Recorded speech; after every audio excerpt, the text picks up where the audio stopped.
And the next time you're in danger or in need of help, look to the horizon and maybe, just maybe, the Toxic Avenger will be there. Have no fear, Toxie is here. It's the film that put Troma Entertainment on the map. We are still up all night, and this episode we watched The Toxic Avenger.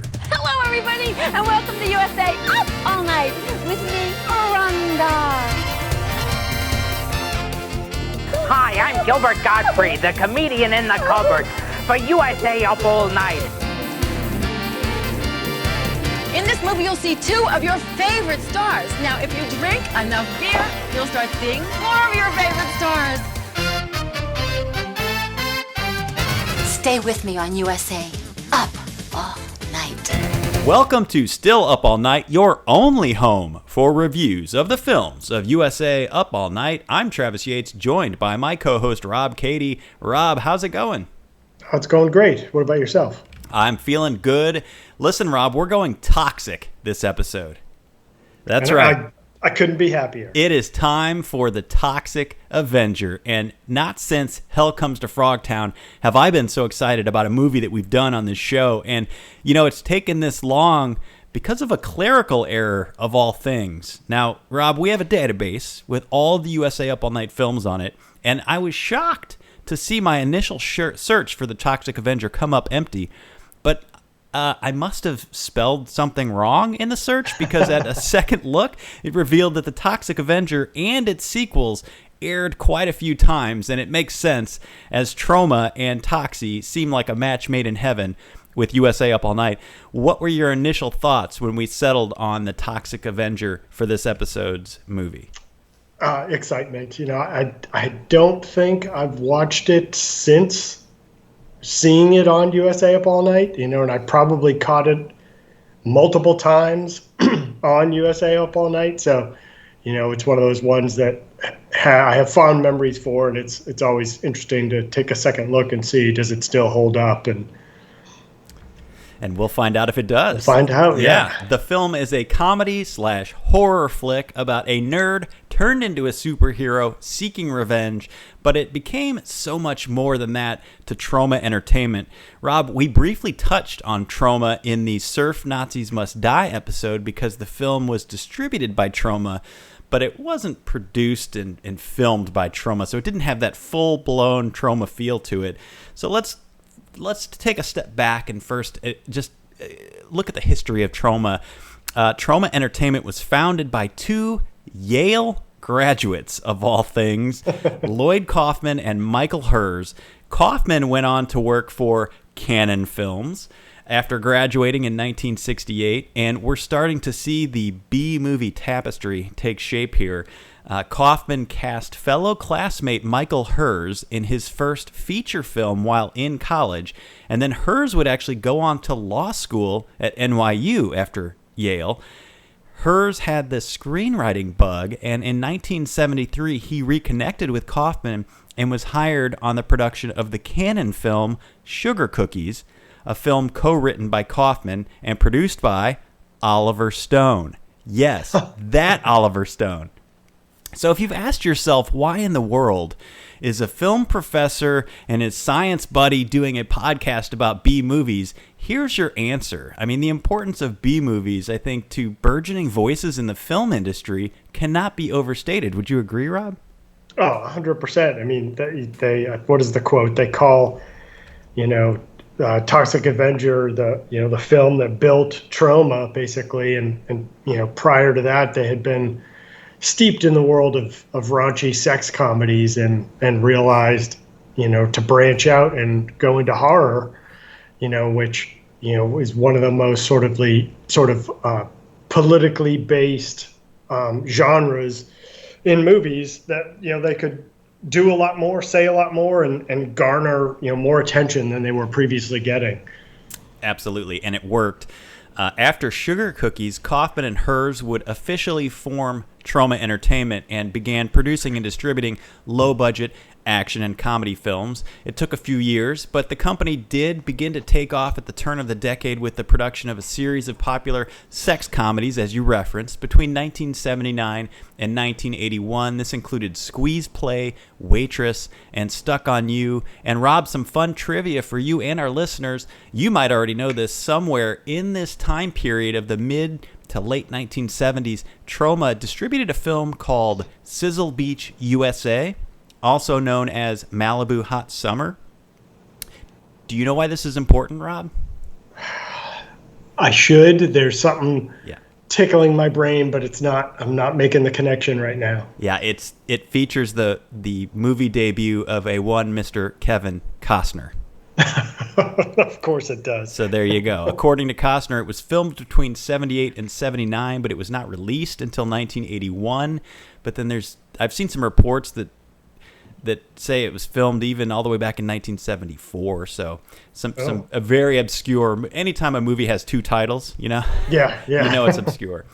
Well, it's interesting too because I have no familiarity with Troma's comedies or action movies. It's basically they came on the map for me with this movie. Yeah, I didn't either until I read Lloyd Kaufman's book. And he went into detail of those earlier films that I was not familiar with at all.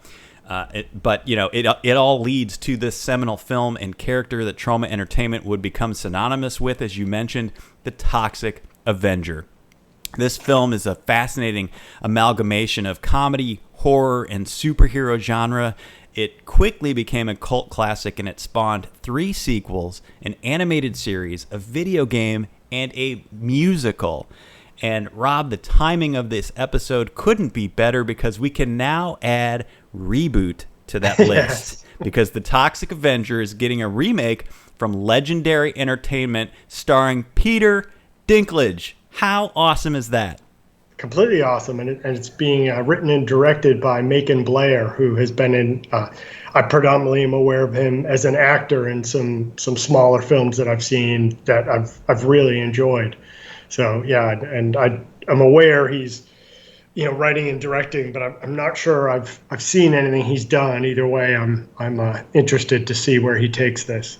He did his best known film as a director was 2017's "I Don't Feel at Home in This World Anymore," which was an original Netflix film. Yeah, and I loved that one too with Elijah Wood as a. If you haven't seen it, it's worth seeing just for his performance. He's an unbelievably awkward character in it, and it's great. Excellent. And Legendary also, so this is according to Variety magazine, Legendary acquired the rights to the franchise in 2018, and then the studio brought on Toxie creators Lloyd Kaufman and Michael Hers from Troma as the producers. So this is great news, as now we know that Toxie will be handled with love and care, with Kaufman and Hers on board assisting with the production, making sure that the original spirit of the character is in its original hands. Yeah, and if I'm not mistaken, they had attempted to reboot it years ago, like I want to say 2010 or something like that, and it just never really got off the ground and got moving, fortunately, because as you just indicated, it's back in the right hands.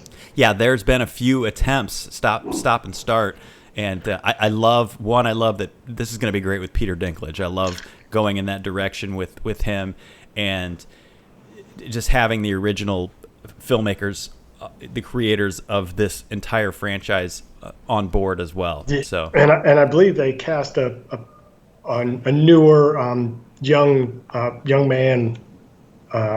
He might even be younger than that. Might still be a kid actor that has been in a couple things recently. So there's been a little bit more on the casting front. Yeah, it's picking up steam. So anxiously awaiting to see some of the hopefully production stills and photos coming out of that. So, Rob, speaking of remakes of classic films, you and I recently stumbled across an article from the Taste of Cinema website, 10 horror remakes that surpassed their originals. Now, by now, everyone knows that horror is your jam, so I'm going to defer to you as our resident horror expert to weigh in on this list, all right? So let's just start from 10 down to 1, and I know you've seen many of these. So you can give us your opinion here. Number 10 is Sorority Row, which I love Taste of Cinema describes as a case of a not-so-great horror movie being remade into another not-so-great horror movie. Yeah, and that's one of the two on the list I have not seen. So Well, I no comment. That's all right. We'll just defer to their take then on that. Number 9 is The Blob, a classic. Which I love that remake. It has some super impressive gore moments in that come kind of out of nowhere. It's a fun watch. Nice. Number 8, Last House on the Left.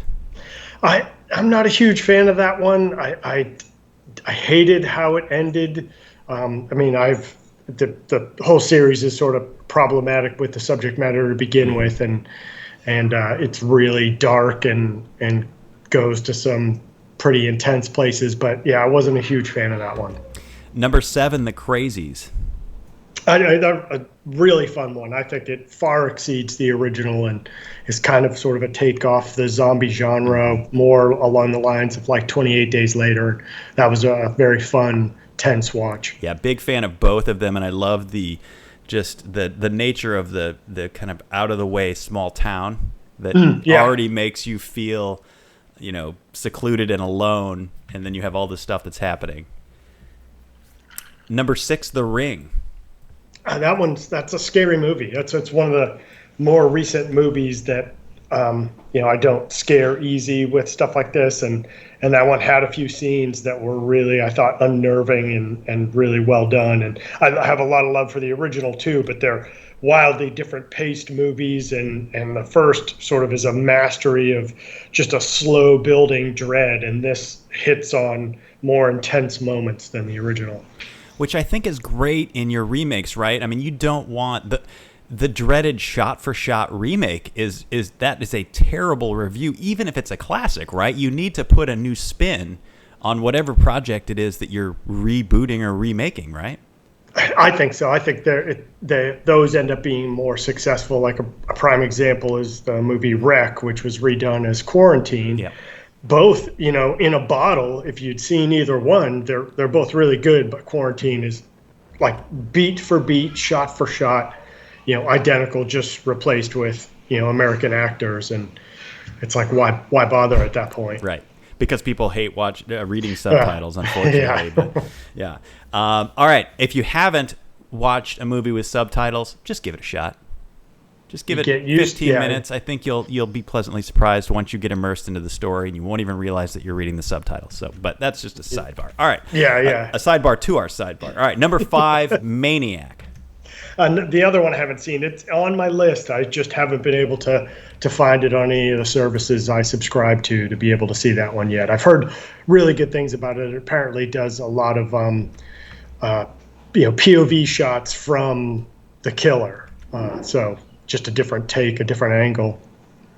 All right, so moving into then the top 4, I feel like I'm curious to hear your take on the remakes, because I feel like these are more made the top of the list because of the originals and how good the originals were. So number 4 is Evil Dead.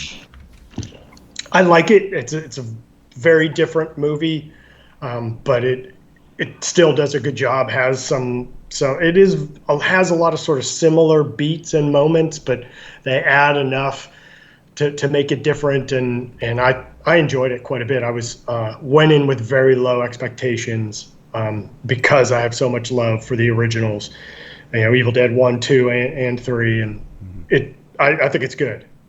You and I talk quite a bit about 70s cinema and 70s horror films, and one of the things that I like to say is the grittiness of the film era adds a layer of creepiness to these films that were made in this.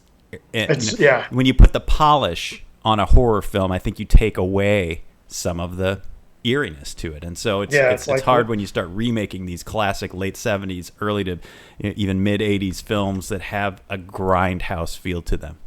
Yeah, it's absolutely true, and I think that's one of the things that like Rob Zombie does successfully is he adds that sort of that aesthetic back to a lot of his movies, and his movies are hit and miss for me, but he definitely accomplishes that, giving it that grimier feel. Right.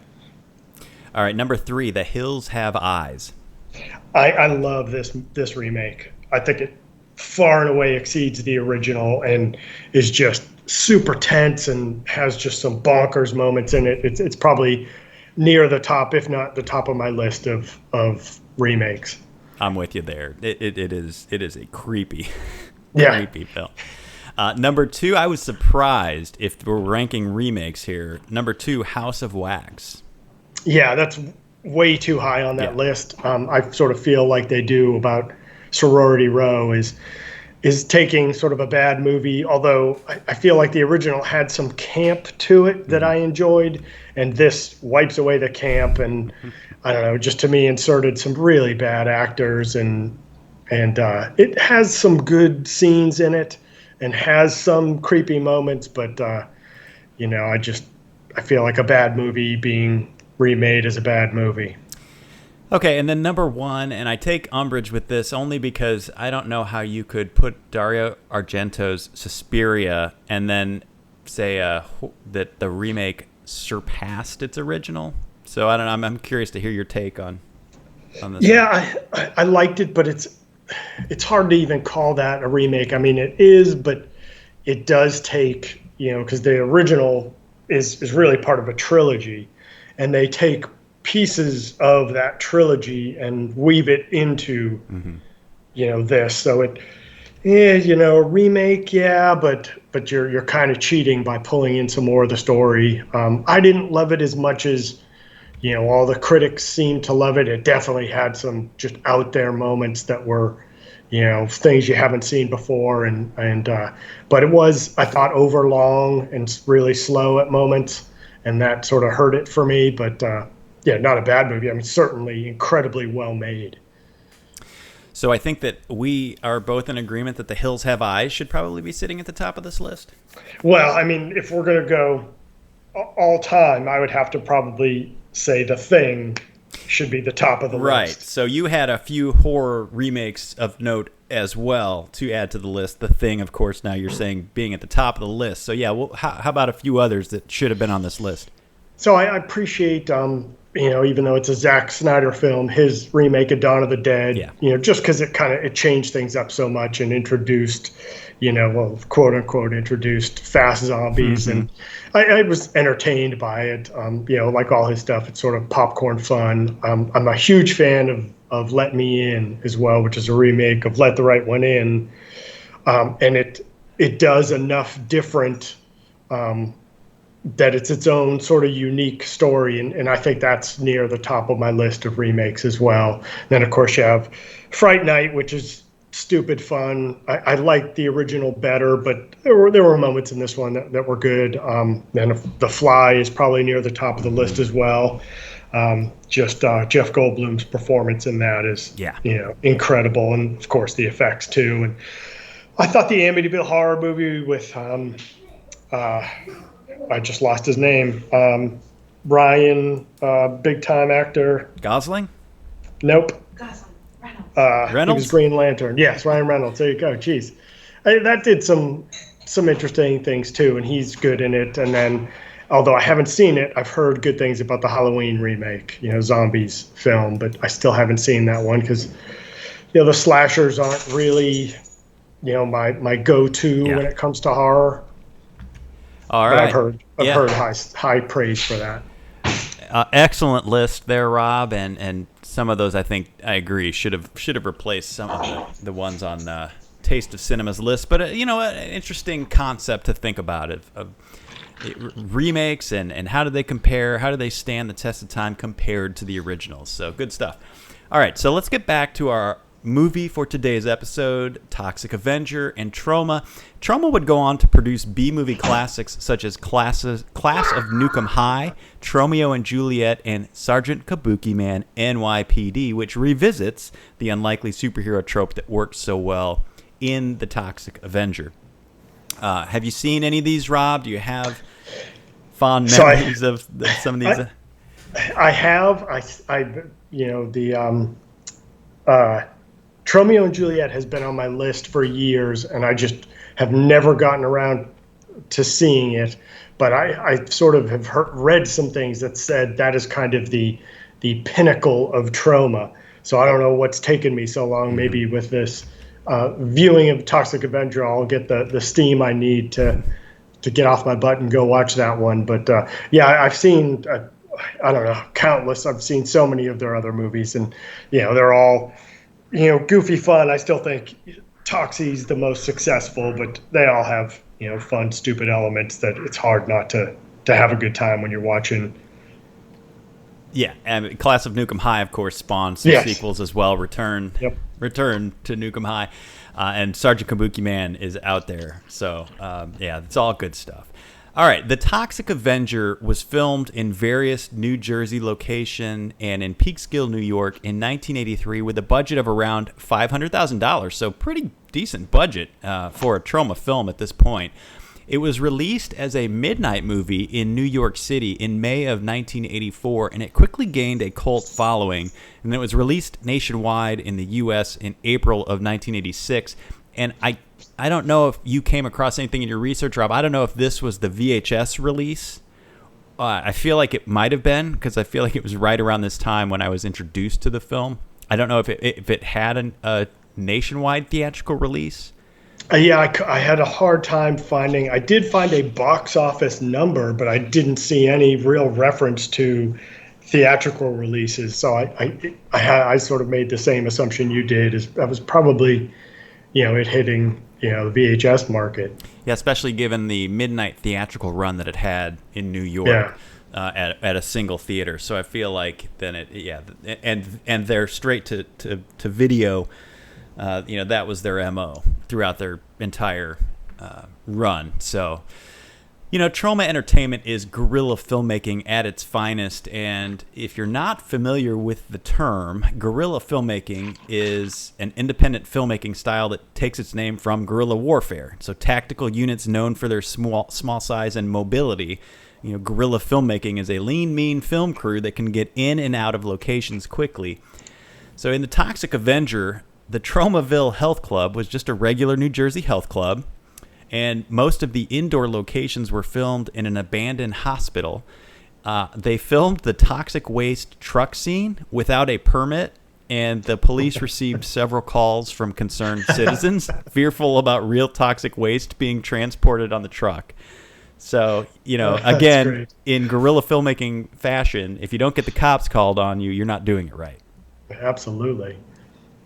So the idea of the Toxic Avenger is not all that far-fetched when you research its beginnings. So Lloyd Kaufman credits Frankenstein as an inspiration for Toxie and says the concept of only killing bad people came from a screenplay, Night of the Witch, that Kaufman co-wrote with Stan Lee. Yeah, I mean, and I'm sure that's where, sort of the influences clearly of the Incredible Hulk come in too. And I just love his sort of lineage of working with just incredible people. But he's, as you said, doing this sort of guerrilla style.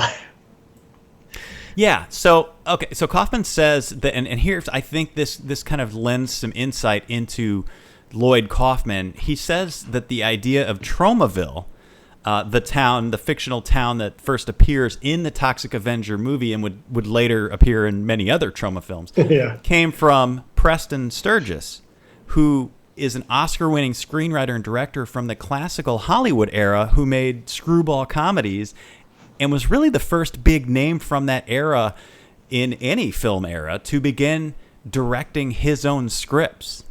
So an inspiration for Kaufman with that entrepreneurship when it came to filmmaking of saying, hey, I'm going to write and direct my own stuff. I'm going to do it the way I want to. And, Kaufman, you look at his ties with Stan Lee, with Oliver Stone, he could have gone on to Hollywood. Clearly has the chops. He chose to do it his own way. I have to question if he would have found success in Hollywood. Like he's kind of a wacky dude, and I think so. This sort of just modus just is true to him and suits him. That it may not have been like oil and water if he had moved on to Hollywood. Yeah, I feel like he was turned off by He did. He was. I think he was a production assistant on Rocky. Yeah. And so he got a taste of it, and I don't think that he liked what he saw. And he had this kind of wacky vision that is, goes back to that screwball comedy that Preston Sturges, came up with way back in the 40s, and he, turned that into a 70s and 80s film vision that people might not have quite been ready for, or mainstream wasn't ready for, but it's what he wanted to do and he wanted to make, and he did it his way. I love it. I love him for it. Another interesting tidbit about this film, Rob, the creature in the film is never actually called the Toxic Avenger, or Toxie as he would eventually be known, because the film's working title was actually The Monster Hero. So that's why in the film he's always referred to as the Monster Hero. You see in all the spinning newspapers, the Monster newspapers, Hero. Yeah. The name change to the Toxic Avenger was last minute, and so it was only in the sequels that the Toxic Avenger was finally referenced. The Monster Hero just doesn't have the same ring to it, don't you think? Well, certainly wouldn't have spawned an animated TV show. Right, definitely. And finally, Rob, just such a fun fact about the movie. And maybe the most obscure fact, Robert Pritchard, who plays Slug, who we'll get to in just a bit, one of the bad guys, he first met his on-screen girlfriend in the film, Wanda, played by Jennifer Baptiste, on the set of the film. They married in real life 2 years later and are still married today. Oh, wow. Good for them. Yeah, so pretty cool. Pretty cool there. All right, The Toxic Avenger premiered on USA Up All Night on February 16th, 1991. The second film that evening was The Toxic Avenger Part 2. So a great night of Up All Night for Troma fans. Yeah. The movie would play 7 more times on Up All Night, and including the sequels, Toxie made a total of 19 appearances on Up All Night. Which surprises me then why I don't think I've seen all 4. Yeah, the 1, 2, and 3 all played. 4, I think, might have been made. Oh no, that's right. 4 is too recent. After they stopped either airing these types of films or maybe altogether. I can't remember when 4 was made, but yeah, I want to say it was like 2000. It was there was quite a gap from 3. All right, so let's break this movie down a little bit, shall we, Rob? Absolutely. If you weren't alive in the late 1970s or early 80s, you missed out on the popularity of health clubs and health spas. They kind of swept the nation, and that's kind of at the heart of the film here. This is where we open up our film in the town of Tromaville, New Jersey, dubbed the toxic chemical capital of the world. Yes. And I love the whole, just the intro of displaying all the waste that's stored in the town and sort of setting the stage for, this is going to be a movie with an environmental message. Yes. Yeah. Which, at the time, too, remember back in the mid-'80s, acid rain was a thing. I remember being fearful of acid rain as a kid. I mean, this was very timely. It seems silly now, but it was, the fact that people were calling in legitimate worries to the police that a truck was, motoring down the street with toxic chemicals in its, on the truck bed was legit in 1983, Well, it's high time for producing nukes here. And you've got toxic waste as a hot button issue of where are we going to store it? What are we going to do with it? Yeah. And, when you talk about influences, we've talked a lot about the influences on Troma. Let's talk about the influences by Troma because, boy, this film starts and ends with a really classic narration that just totally reminded me of the way Anchorman was anchored with the narration at the beginning and the end. I could see that. I didn't make the connection, but as soon as you said it, I can absolutely see it. All right, so we start at the Tromaville Health Spa, and I love hers and Kaufman's vision of a health club here. Yes. I mean, it's a place where just degenerates hang out and bully everyone, and there seems to be just someone dancing in the background of every scene. Yeah, I mean, you cover every possible base in this scene. There's a couple making out. There's a random guy doing karate. There's people obviously working out. There's people smoking. There's like over the top homosexual couple. You just run down the list. They've got a larger woman stuffing her face while at the gym. It's just whatever you could imagine. Yeah, guys smoking while working out, right? Yes. I mean, just everything. Pan through the scene, you're going to see it all. If you weren't hanging out at the health club in 1985, you weren't hanging out. All right, that's just the way it is. At least if you watch this, that's what you think. So this is where we meet Melvin Junko, the spa janitor, who just gets ridiculed at every turn specifically by four of the most despicable people you will ever meet in real life or in a movie. Slug and Bozo and their girlfriends Wanda and Julie. Yeah. I mean, to emphasize just how awful this foursome is, we get the infamous scene where they like to go out and play a game of getting points for running people over.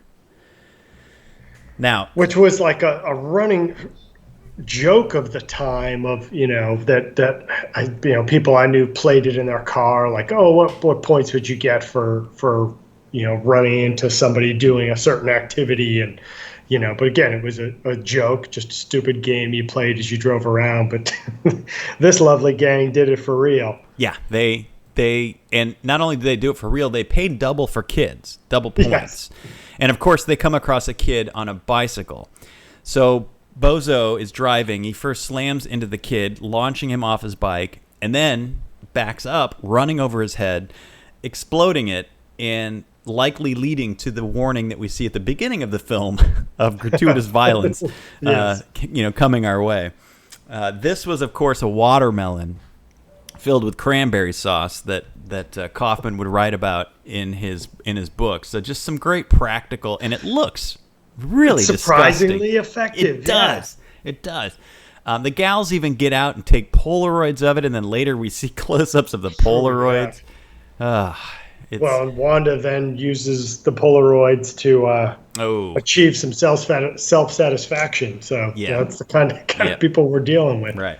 So the four play a trick on Melvin when Sarah pretends to like him and seduces him in the locker room. And she's wearing a pink bikini and says she wants him to wear something pink too, and hands him a pink leotard and tutu, which would later become quite infamous. Synonymous with the character. Yeah. So she asks Melvin to meet her at the pool, and when he gets down there, the lights are out. He thinks he's found her and starts making out with her. And then, of course, they flip the lights on, and Melvin's making out with a sheep. And this was such a weird scene. The entire health club, about, 30, 40 people? Crammed into this little room. Yeah. Just start laughing in the face of Melvin, who's wearing this pink tutu. But then he runs away in embarrassment, and they start chasing him. And this leads him to jump out of the second-story window of the health club. Of course, Melvin doesn't land in the street because, as we mentioned earlier, there's a semi-truck with toxic barrels in the truck bed parked outside the club. And Melvin ends up headfirst in one of the barrels, and his skin starts oozing, and he eventually catches fire, leading to another memorable scene, the transformation of Melvin into the Toxic Avenger. Now, Rob, this is a low-budget B-movie with ridiculous plot and characters, but I was so impressed with the transformation here from a costume design standpoint. What did you think of Melvin's transformation to Toxie?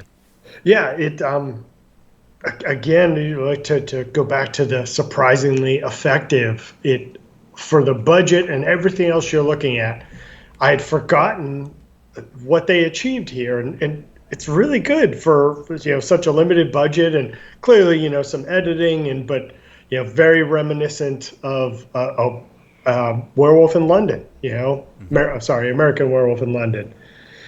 Or sort of also, I was kind of reminded of scenes from, and I don't know if you ever seen it, the William Hurt movie, Altered States. Okay. Where there's a lot of flesh bubbling yeah. And things like that. Yeah. Well, and you mentioned The Fly earlier, and I got that kind of vibe as well, along with a little bit of Sloth from the Goonies. which not even sure. I think this might have even been pre-Sloth, so I don't know if Sloth inspired Toxie or Toxie inspired Sloth, but just the misshapen head, I think, gave me the ridiculous power that he had. Okay, so they waste no time in establishing the Toxic Avenger as a superhero. As soon as he leaves his house, he comes across 3 gang members. Cigar Face, Knuckles, and Nipples are their name, in case you didn't know. Love those names. And they are assaulting a police officer for refusing to take a payoff. So Toxie easily handles the 3 in just the grossest fashion. I mean, he rips the scalps off 2 of them. He pulls the eyeballs out of a 3rd, and then eventually smashes 2 of their skulls together to the point that their brains are falling out. And then, as Toxie approaches the police officer, he speaks, and it's hilarious. Here's the first time we hear Toxie speak. Don't worry, I won't hurt you. I don't know what came over me. I just couldn't control myself. I've never done anything like this before. It's so hilarious because he sounds just so normal and calm. I think you described it as silky smooth. Yeah, just buttery vocals coming out of this thing. He's his own straight man, you know? Yeah. I mean, he's good cop and bad cop. Murtaugh and Ruggs all together. It's pretty brilliant. It's a different actor than the guy physically playing him. It is. The voice actor was different. Yeah. So there were technically 3 when then you count Melvin too. So it takes 3 people to pull together for one Toxie. All right, we get more sympathy for Toxie when he returns home and scares even his own mother, who slams the door in his face because she doesn't recognize him. So he ends up going back to the toxic chemical dump, where he cleans things up and kind of makes it his home and lays down in this blanket in this just sad scene. He takes a nap. Yeah. So the plot begins to come together in this just hilarious scene where the mayor and some other local politicians are at a party with like dancing girls all around them, and they're discussing the value of the present location of the toxic waste dump, and that moving the dump near the town's water reservoir would be a solution. And then they all let out these maniacal laughs as, and I don't know if you'd pick this up, Rob, but a copy of the New York Post sits between them with the headline that says "Top politicians taped at sex parties." Oh, I missed that. As they're sitting there as the top politicians in their town at a sex party. So Troma really hitting us over the head here with the message of what's happening in the scene that we're watching. Well, there's quite a bit of that when the newspapers do arrive later too. So yeah, I'm shocked. I guess I wasn't cued in yet to need to pay attention to the newspapers. Yeah. Well, it was just like awkwardly sitting on the couch between 2 of them, and yeah, I had to pause it when I saw there was a headline. I'm always looking for that, and so when I read it, I was like, "Oh my gosh, this is literally telling us what's happening right here." It's good stuff. The way the villains are created by Kaufman and Hers is just so unique. I mean, every single villain is so over the top. There's no levels of depravity. They're all turned up to 11. You know, Bozo and his friends smashed a kid's head with their car. When 3 guys rob a Mexican restaurant, one of the guys points a shotgun at a toddler, asking if she likes tacos. And it's reported that actor quit after that scene. Oh, really? Yeah. Because that was a little over the top. Oh, I mean, that whole scene was, he was horrible in that scene. Just, starts indiscriminately taking people out. And then it was followed by an uncomfortable and unnecessary scene where they first shoot a blind woman seeing eye dog and then begin to assault her in inappropriate ways before Toxie saves the day. This is, as you mentioned earlier, Troma's first foray into the horror genre, and I know it's a mixed genre with comedy, but I think they're laying it on a bit too thick in this scene, as you said.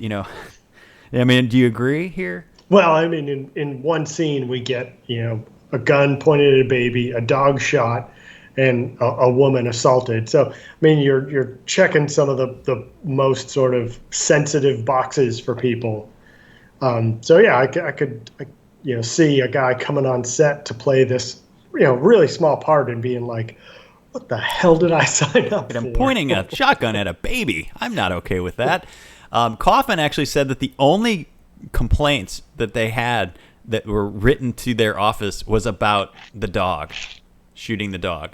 Well, I mean, there's a whole website dedicated to that. If does the dog die or .com or something along those lines, where if and for a lot of people that's their hot button. So it's right up there with the great cinematic mysteries, right? It's like, what is Rosebud? And it did the dog from the Toxic Avenger Mexican restaurant survive? Yeah. There's no shortage of just unbridled comical violence in the film, and in this aforementioned scene in this Mexican restaurant, Toxie disposes of the bad guys by, one, ripping a guy's arm off and beating him with it before shoving him into an oven, two, filling a guy's mouth with milk, ice cream, and chocolate, and a little cherry on top before mashing his face into a milkshake mixer, which I just completely lost it because, like, as he's doing it, Toxie's letting out these, like, different groans that he does. And, like, every time he'd put a new topping on, he'd let out a different level of groan. He'd be like, "Rrr, rrr." And then three, shoving a guy into the oil fryer. And then his signature move, Toxie always finds a mop and, cleans up a little bit after killing the bad guys. Leaves his mop, he was always calling card is the mop left on top of the dead bad guy. Rob, is this where the phrase mopping the floor with someone in a fight came from? Did the Toxic Avenger actually spawn, I'm going to mop the floor with you? Did we just discover this here and now? I think we did. I'm going to say yes. Yes, I am too. All right. Credit to Toxic Avenger. So Toxie helps the blind woman out of the restaurant and back to her house, and we haven't actually seen Toxie's face at this point in the film. Some pretty clever filmmaking on Troma's part, because this takes a lot of planning to not show your protagonist's face with a lot of action scenes. So pretty planned out stuff here. And I think that Toxie befriends Sarah, the blind girl. She asks to feel his face, and he doesn't want to let her, saying he's got a bad case of acne. Yeah. And so it's just interesting that, Sarah can't see him, and neither have we yet. So that was pretty cool, I thought. Yeah. But we do finally get the full Toxie reveal when he returns to the Tromaville Health Club and gets his revenge on Wanda in the sauna, in a scene where you had mentioned earlier, she has the Polaroids of the victims that they had from running them down in the car, and she was enjoying herself. And then Toxie, he death by hot stone, we'll call it.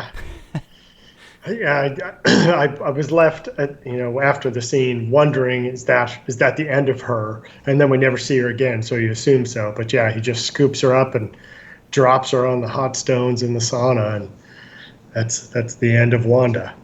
Yeah, it's interesting because several of the deaths here occur on off screen, and I'll revisit that in a minute. So, okay, we get a montage of Toxie helping all kinds of people around town. Rob, did you have a favorite moment from the montage?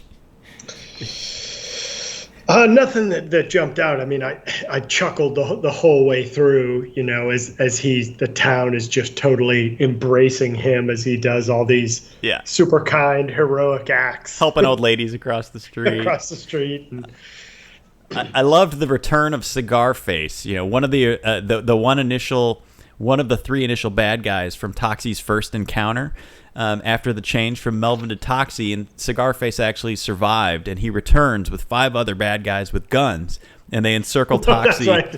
And they all shoot, and Toxie leaps up high in the air, and they all shoot each other. I love that. Of course, they all shoot each other. Yes, yeah. That's not the only sort of montage we get in this movie too, which they definitely employ some just very obvious, and to me it came across in this film anyway, humorous techniques in this with all the jump cuts and to avoid sort of segueing into new scenes, a bunch of different montages, and I just love how you can just at face value see, well, here's how they're cutting costs. Yeah. Well, and then at one point there was like a random meanwhile on the middle Yeah. of the middle of the screen, and it wasn't necessary. I mean, it was a logical cut, so we didn't need him. Meanwhile, it was just we knew it was just going to the next scene. Yeah. We almost got back-to-back montages because then we get Toxie and Sarah falling in love. So sweet. And so we get them, making love and dancing, and they turn Toxie's trailer in the chemical waste dump into a cute little home. I thought that was a really funny scene. So Toxie eventually confronts Julie, the one that tricked him into going down into the pool, and then eventually leading to him jumping out of the window and turning into Toxie. And the movie flips the script here on the horror genre trope of the monster chasing the beautiful blonde, because this time the monster is our hero chasing the monster, the beautiful blonde. The beautiful blonde. Yeah, I my notes in all caps are like it. This is where it suddenly turns into a slasher film. This whole scene is just ripped straight out of one of those movies, except with the the role reversal as you just described. Yeah, and he eventually gets to Julie, but again, we don't really get to see the comeuppance here because it is a slasher flick scene as he holds up a pair of scissors out of nowhere. I don't know where those came from. Not sure why he even needs them, right? Too, with the strength he's shown. Yeah, and all the creative ways that he's been, offing everybody, and then he's just got this pair of scissors. She screams, and then we cut to Bozo screaming. Yeah. Yelling that he's stressed, which is like a thing with him that he did through the whole movie, because Julie's not there with the car. So it's interesting because Kaufman and Hers had no issues with gratuitous violence throughout this film when it came to the men, but it seemed so far, at least, as if he spared the women. They're dying off screen. Well, I mean, they were oftentimes topless during their scenes, so maybe it's a trade-off. Or, it's again, you've got to save money somewhere. So what maybe they had cheaper male body special effects dummies or something that they could just use rather than casting new ones for women. Who knows? I just took it as a cost-cutting measure. But it is interesting that it was only the women. Well, and I was wondering about that, but then, of course, 2 scenes later, I thought, no, it must just be something like that, the cost-cutting or something, because so Toxie confronts Bozo and Slug, and he tosses Slug out of the moving car, presumably to die, because, like you said, same thing, like that was it. Mm-hmm. We never see him again, so we assume he's dead. And then he drives the car off the big hill with Toxie and Bozo in it. The car explodes, but then the next morning, Toxie just gets out of the burnt car and shakes it off and moves on. But then he walks into a dry cleaner's where an old little lady, Mrs. Haskell, is waiting. And Toxie grabs her, tosses her into a laundry machine, and then slams a press machine onto her, killing her. So much for no gratuitous violence against women in the movie. And my notes here are like, I'm not sure who she was. Yeah, this was poorly conceived. It took a while for this to unfold. I must have missed it unfolding, too. Okay, so the local papers who at this point had championed Toxie as the hero monster, albeit, now says he's killed an innocent woman and starts to turn on him. But then we find out that Toxie's instincts were right. She was a criminal. And in a few scenes later, the cops are saying, oh, well, she's got this rap sheet. She was, I think they even said, like, she was in slave trade, like something really bizarre. And she had this long rap sheet. But the bottom line was she ended up being a criminal. So Toxie's instinct to get rid of this evil lady was right. But nope. Not instinct. We've got the German scientist explaining to us that he is drawn to, I can't do a German accent right now, but drawn to evil to take it out. Yes. So the police and the mayor dub Toxie a menace and want to kill him, of course, because they're afraid that he's eventually going to get to them and their plot to, move the chemical waste dump. Well, Toxie also thinks that he's killed an innocent woman, and now he can't, be trusted. And so he and Sarah hatch a plan to escape to his family farm because he's worried about being a danger to society. Okay, Rob, this plot is barely hanging together at this point. As you mentioned, you didn't even catch the part about the Mrs. Haskell being evil, but I don't care. Like, normally I'm bothered by the lack of a plot at this point and in our movies, but I'm here to see Toxie get his revenge and just the ridiculous creative ways that he finds to do it. Like, where are you with the plot at this point?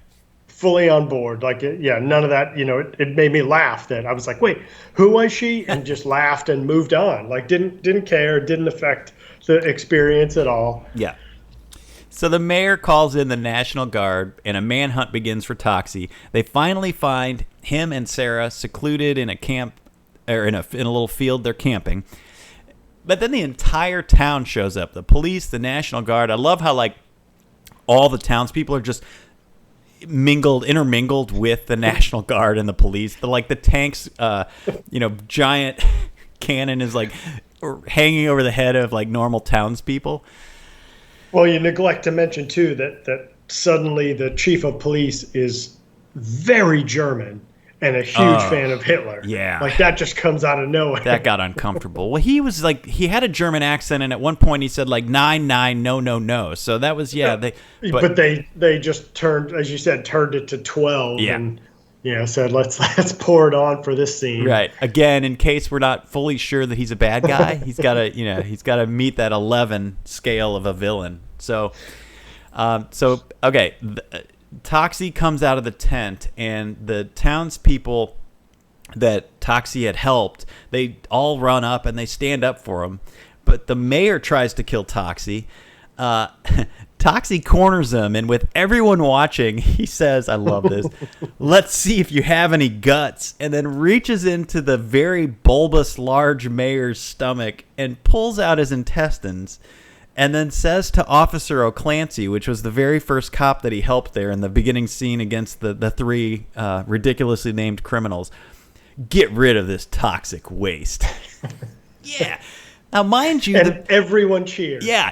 After witnessing this horrific, gory moment. And we know what the mayor's done, but no one else should. The mayor never confessed to this whole shady deal at this point of moving the waste dump to the town's reservoir.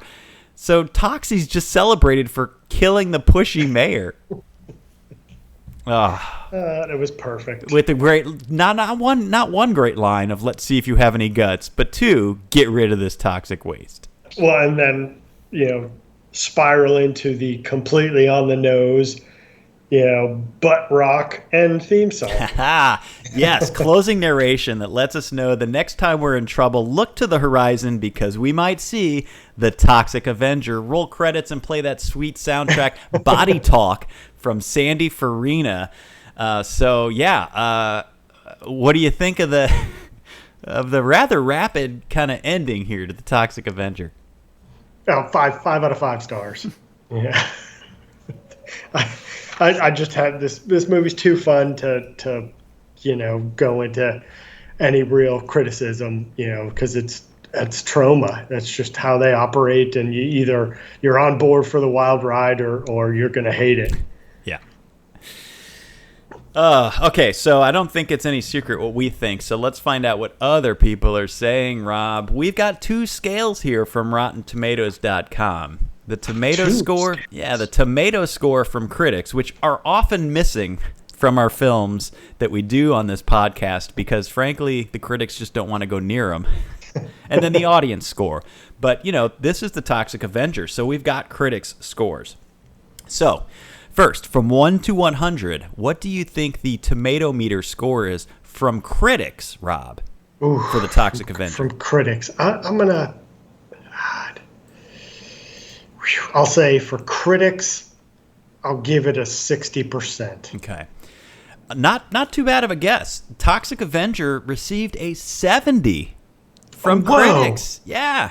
And I'll give you just a few tidbits from the critics here. Stephen Holden from the New York Times rates it as fresh and says, it may be trash, but it has a maniacally farcical sense of humor, and Tromaville's evildoers are dispatched in ingenious ways. So nice. Spot on there. Brian Orndorff from Blu-ray.com, no relation to Mr. Wonderful, also rates it as fresh, writing, "Still manages to trigger disgust and a handful of laughs, representing not only a key Troma financial victory, but it's quite possibly their finest original work." And then Dave Kerr from the Chicago Reader writes, "Cruddy, primal, extremely violent, and fairly entertaining, it captures some of the snot-flicking spirit of the old EC Comics." Now, EC Comics, also known as Entertaining Comics, published horror, satire, and dark fantasy genre comics in the 1940s and 50s, including the Tales from the Crypt series. Oh, So- there's a piece of knowledge I Right, didn't so have before. Dave Kerr dropping some knowledge there on Rotten Tomatoes, so thank you for that. Okay, Rob, how about your everyday Joe? What do you think the audience score is on Rotten Tomatoes for the Toxic? I don't know anymore with stuff like this. With all my viewing of stuff on Shudder now, I always check those reviews, and I'm constantly blown away by, people's opinion of stuff. So I feel like my scale has been warped by. I would love to say it's at like 80%, but I'd probably say I'll go 50. I feel like I've tricked you enough times on this now. It's not as fun a year and a half in. Yeah, the critics' score is actually higher. The audience score for the movie is 63%. So again, not too far off there, Rob. Okay. And you're right then in thinking that it's not what you would think it would be. I can't believe that we're saying this, but the critics' score is higher than the audience score for the Toxic Avenger. So just a few quick reviews here from the regular audience members. Two diametrically opposed ratings coming up. The first is from Jackson M., who gives the Toxic Avenger 4 stars and begins with a quote from the movie. His review reads, "And you can tell all your scum friends that things are going to change in this town. I'm not just another pretty face." A tour de farce from the longest-running independent movie studio of all time, Troma's triumph of trash is unapologetically cruddy, putrid, and vulgar, particularly in its aggressive first act, but miraculously mutates into a voracious tongue-in-cheek superhero spoof thanks to a toxic vat of camp and fun. Striking big on a shoestring budget, directing duo Michael Hers and Lloyd Kaufman turn up the violence and gore to an extreme 11 with cheap special effects work that sometimes sickens yet never detracts from the film's goofy and warped charm. A few sleazy standouts include Michael Cohen as the titular monster and the sadistic fan favorite Gary Schneider and Sandy Farina's cheesy theme Body Talk. 1984 saw this splatter comedy romp released to almost no reaction, yet today's Tromaville flagship crime fighter has destroyed evil in 3 subsequent sequels, an animated kids TV series, a video game, and even its own successful musical. Not just a pretty face after all. 8 out of 10 mops to the face. Bravo, Jackson M., for putting in the work on that review. Yes. My goodness. However, Rob, Andrew K. I'm tired after reading that review. That was you did a phenomenal job doing it too. Andrew K. disagrees, giving it just 2 stars and writes, "Wow. It was John Waters who once said that a London censor who turned down a showing of Pink Flamingos said, 'We do not know how to deal with purposeful bad taste.' The Toxic Avenger is like if you asked a hormone-raging 13 to 14-year-old boy in the early 1980s who collects Garbage Pail Kids to make up the most violent and sexual superhero story they could think of. Then you made that movie on no budget with lots of blood, violence, and nudity, added racism and corruption, and actively paid people to crank their acting up to 11 on the ridiculousness meter. This is such a radioactively bad movie that it's actually astonishing that it exists, but the reason the rating isn't lower is that it knows it's bad and it did it on purpose. That, and it has a couple of small but blistering statements on religious hypocrisy and fascism in the police department. If you really like bad movies, this could top them all." Well, I mean, that they're not wrong with a lot of that. I mean, just can't believe they end up at that score. a blistering review, yet still somehow positive in the fact that it kind of anoints the Toxic Avenger as the king of B movies, which it just might be, and then also kind of calls it what it is. I mean, so Andrew Kay also putting in work for very descriptive. Yes. You know, whether we agree with them or not, I love it when people put in the work to try to nail down. And boy, just the description. I mean, I'm just imagining myself as a teenager with my garbage pail kids sitting down to try to write this movie. I love it. I love it.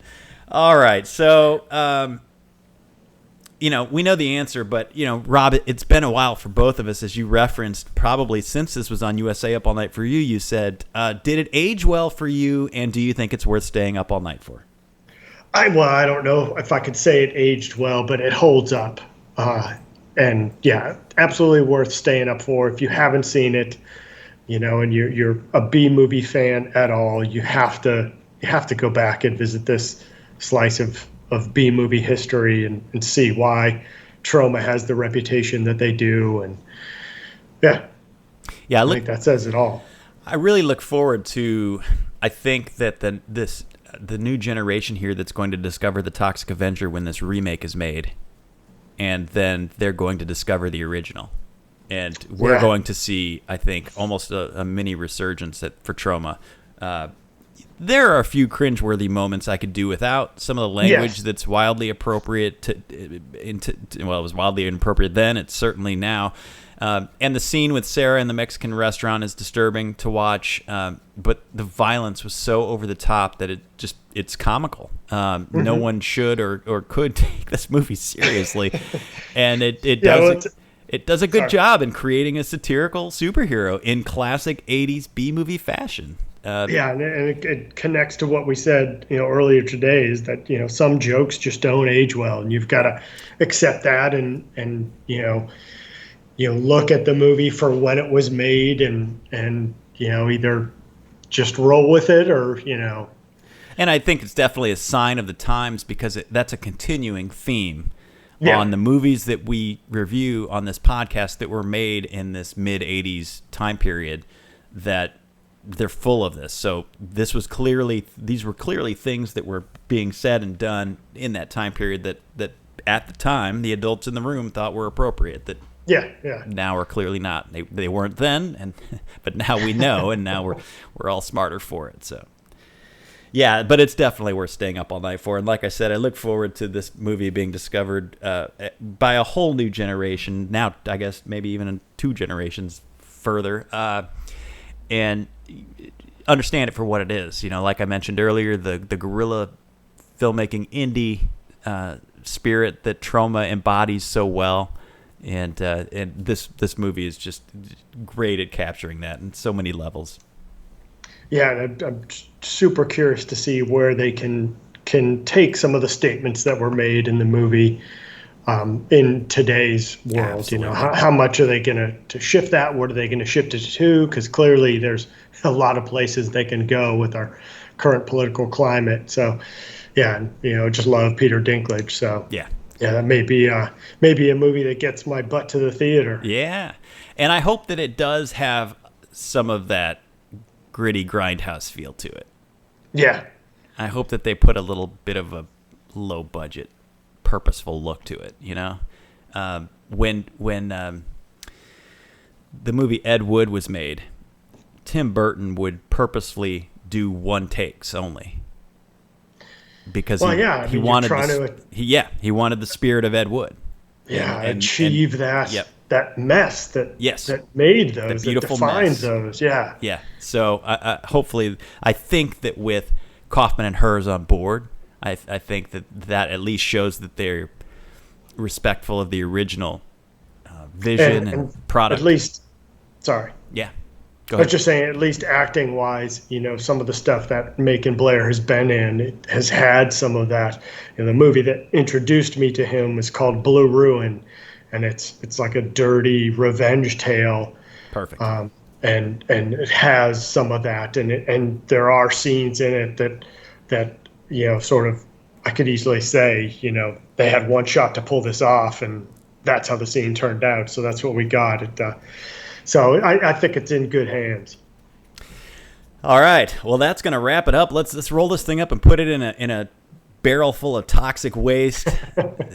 See what comes out. Put a bow on the episode of the Toxic Avenger. Be on the lookout for the upcoming reboot, and if you have not already, try to catch the original before you go watch the reboot. I think that's a great way to do it. I can't wait to see the direction they take this time around. Until then, stay safe by staying out of health clubs. Find us on Facebook and Twitter, as always, at Still Up Podcast, and enjoy Sandy Farina's Body Talk.